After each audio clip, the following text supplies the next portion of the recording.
Good morning, I'm Taylor Wilson, and today is Tuesday, May 28th, 2024. This is the Excerpt. Today, Trump's hush money trial reaches a major stage, plus what a decision by several European countries to recognize the state of Palestine means going forward. And some brands are scaling back on Pride Month tie-ins. Former President Donald Trump's historic criminal hush money trial will reach a critical peak today. The prosecution and defense will present their closing arguments to the jury after over a month of evidence and testimony. Each side will make the case for the first ever conviction or acquittal of a former U.S. president.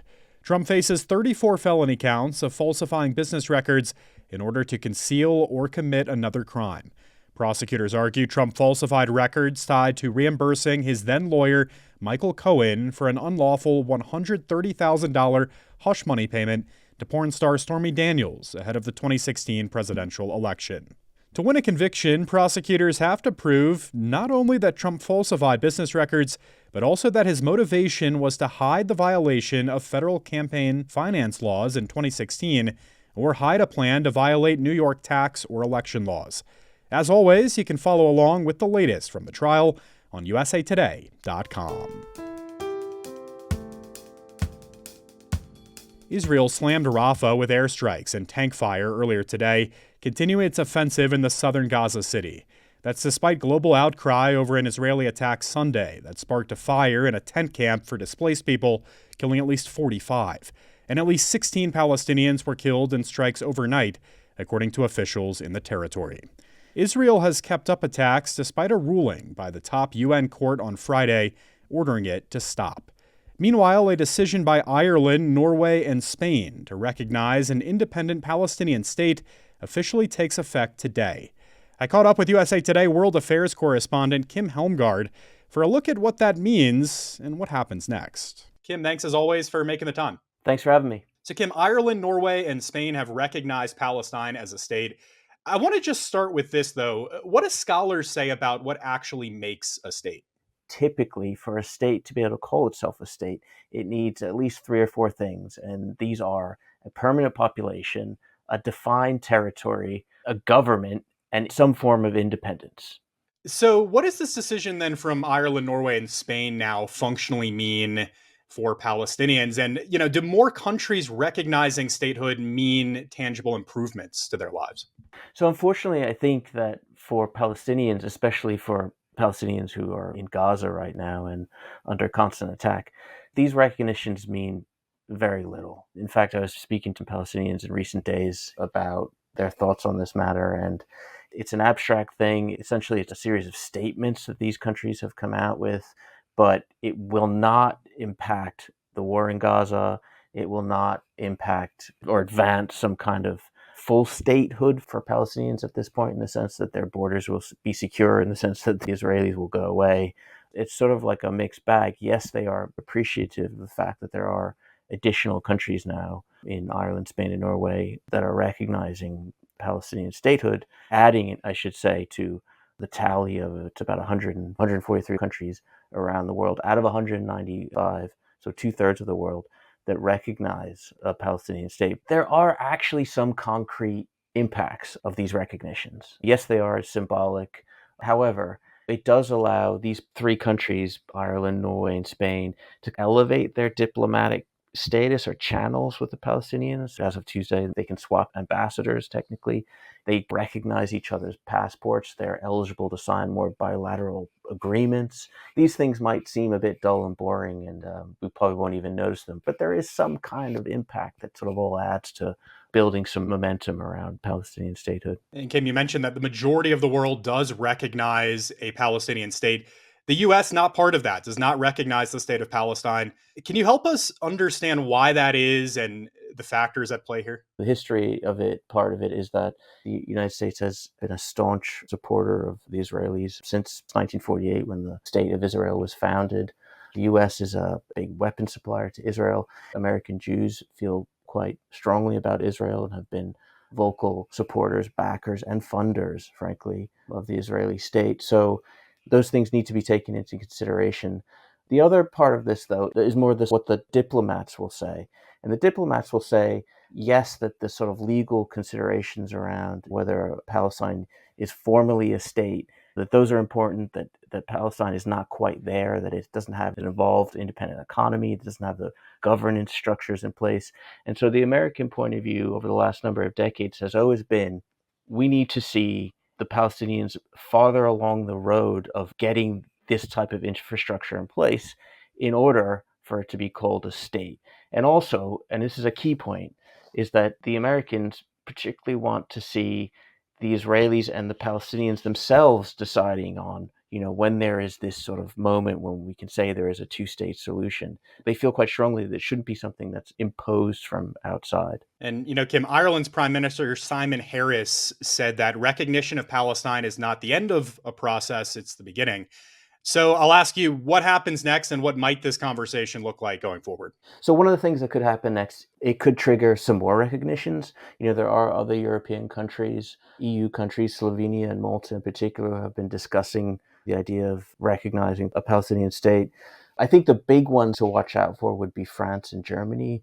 France, and particularly President Macron, has been talking in recent weeks a little bit about, his foreign minister used the phrase recently that a recognition was not a taboo for France, but they still feel it's too early. Germany, for historical reasons, pretty much similar to the US, is a staunch backer of Israel. And so if we saw two major Western countries come out and recognize a Palestinian state, it could have more meaning. Not to say that it doesn't have meaning now, but it would probably move beyond sort of being a symbolic kind of move. All right, Kim Helmgard covers world affairs for USA Today. Kim, I appreciate the insight as always, sir. Thanks so much. Thanks for having me. Financial aid experts are raising new concerns about a potentially unforgiving timeline for students hoping to rely on financial aid this summer.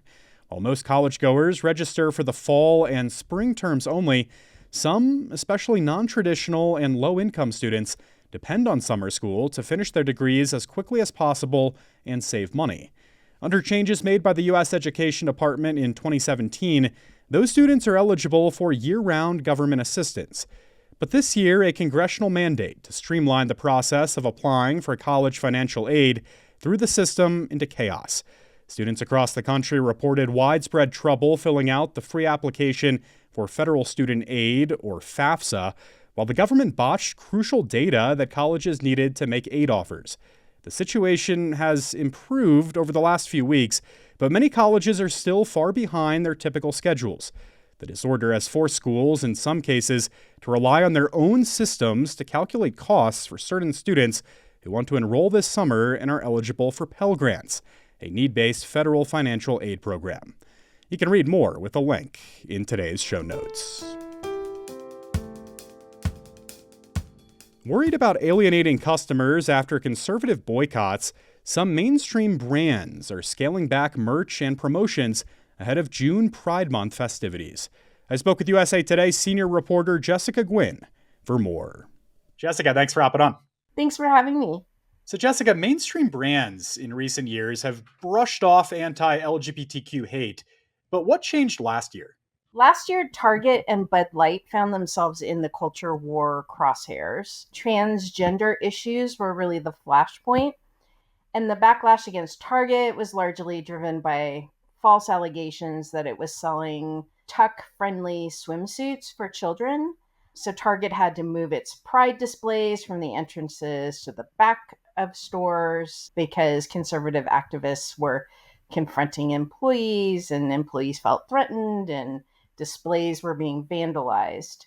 Bud Light was pummeled by conservatives for having a social media campaign with transgender influencer Dylan Mulvaney. And these boycotts that conservatives organized online really put a damper on sales and got the attention of other brands that also put on big displays of solidarity during Pride Month. So fast forward to this year, Jessica, what are we hearing about many brands pulling back their Pride Month merchandise this year? This all started when Target a couple weeks ago said it was scaling back its Pride collection and wouldn't carry the collection in all of its stores. And consumer brands seem to be taking a page from Target, and they're taking a more conservative approach to Pride this year. They're toning down promotions and the collections they carry. Other consumer brands said they are going about business as usual during Pride Month, but they said they would not tell us that on the record because they don't want to become the next Target. And Jessica, did this year's plans vary at all by industry on these decisions? Well, by and large, most brands are not adjusting how they engage with customers during Pride Month, but brands that are in similar businesses as Target and Bud Light are making changes, or more of them are. A survey showed that consumer staples companies were the most likely to shift course. And analysts say in this really polarized and volatile political climate, brands are likely to be cautious about how they promote issues and causes for the foreseeable future. How do folks in the LGBTQ plus community feel about brands choosing to sit on the sidelines for Pride? They're pretty unhappy about it. Analysts say most of the pressure on corporations right now is coming from the political right. That wasn't always the case. The LGBTQ plus community engaged in activism, protests, boycotts. That really helped turn corporations that were largely indifferent or hostile to them into allies in the fight for gay rights. And the LGBTQ plus community has become a huge customer base for these corporations, representing trillions in potential sales. So some in the LGBTQ plus community are urging a more robust response to what they see as a hateful campaign against its most vulnerable members. All right, Jessica Gwynn is a senior reporter with USA Today. Thank you, Jessica. Thanks so much for having me. Bill Walton has died. The Basketball Hall of Famer was an American original. He excelled in basketball and dabbled in the counterculture scene of the late 1960s and early 70s.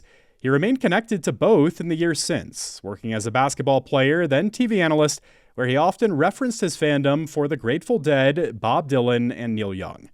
Walton was impressive on the court despite debilitating injuries.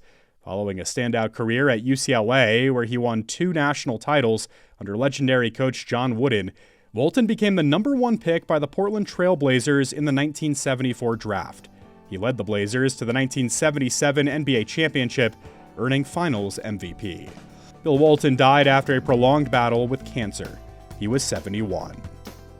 Thanks for listening to The Excerpt. You can get the podcast wherever you get your audio, and if you're on a smart speaker, just ask for The Excerpt. I'm Taylor Wilson, back tomorrow with more of The Excerpt from USA Today.